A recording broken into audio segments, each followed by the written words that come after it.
안녕하십니까, 우짜입니다. 이번 이야기는 미국 대 이란 외교와 무력 병행입니다. 그럼 보시죠. 모두가 정치적 해결을 위해 각자의 역할을 다하고 있습니다.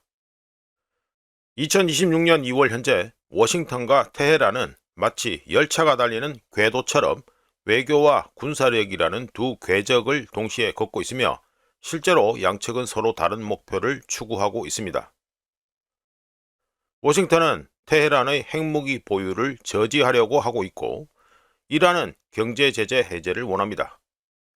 그리고 양국 간 얽히고 설킨 이견들로 인해 오만의 중재 역할은 더욱 어려워지고 있습니다.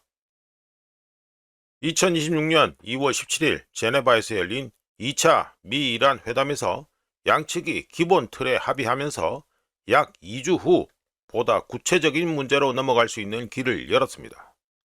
하지만 다음 회담은 보다 결정적이어서 추가 회담으로 이어지거나 군사적 긴장 고조로 이어질 가능성이 높습니다.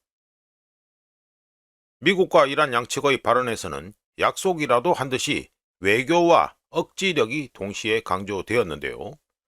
2월 17일 회담이 열리는 와중에 트럼프는 회담이 진행 중이라고 말하면서도 주요 미 해군 자산 배치를 언급했고, 하메네 역시 세계 최강의 부대라고 자부하는 군대가 다시는 일어설 수 없을 만큼 강력한 일격을 맞을 수도 있다고 하면서 강경한 어조로 미 해군을 직접 위협했습니다. 참고로 타협적이고 적대적인 수사가 동시에 오가는 상황은 흔치 않은 비공개 협상 분위기를 조성합니다. 그리고 양측 모두 실패의 대가가 막대할 것임을 시사하고 그와 동시에 성공 가능성을 언급하면서 위험의 균형을 자신에게 유리하게 재조정하려고 시도하고 있습니다. 이런 맥락에서 하메네이의 수사적 발언 또는 수사적 위협의 기능은 명확해서 이란의 협상 여지를 제한하는 역할을 합니다. 일부에서는 하메네이의 발언을 부정적이라고 볼 수도 있지만, 하메네이의 발언은 이란 협상단에게 더 많은 운신의 폭을 제공할 수도 있습니다.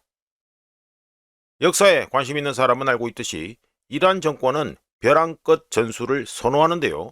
이전 미 행정부들에서는 어느 정도 성공을 거두었지만 트럼프 행정부에서는 엄청난 위험을 수반합니다.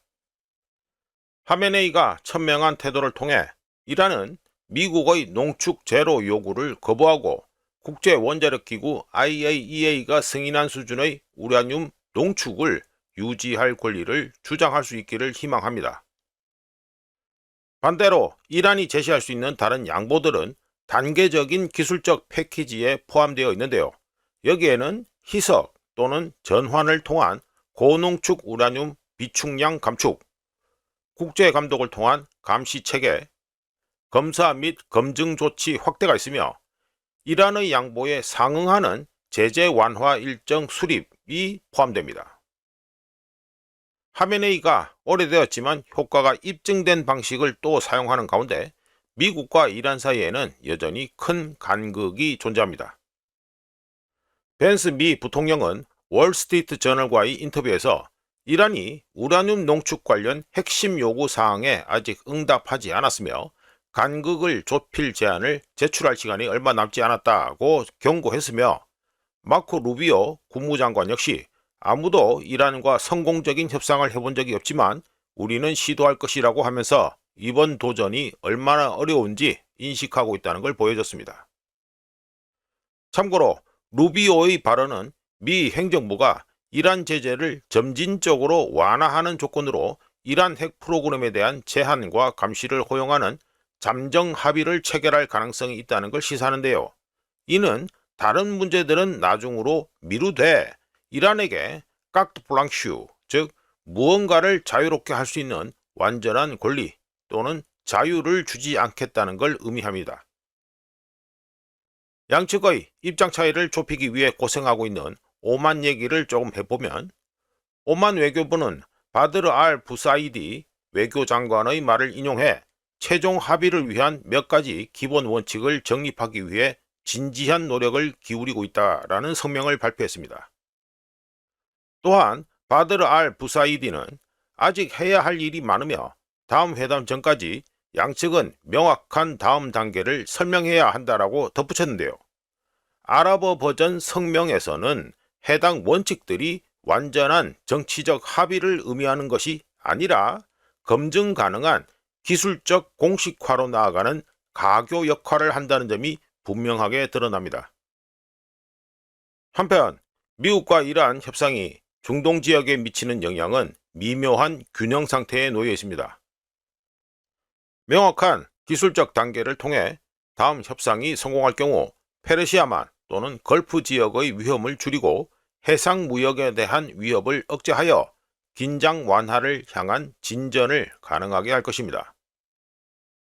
반대로 협상이 결렬될 경우 강경책 사용 가능성이 높아지고 이는 해상 안보, 에너지 가격, 투자 환경에 악영향을 미칠 것입니다.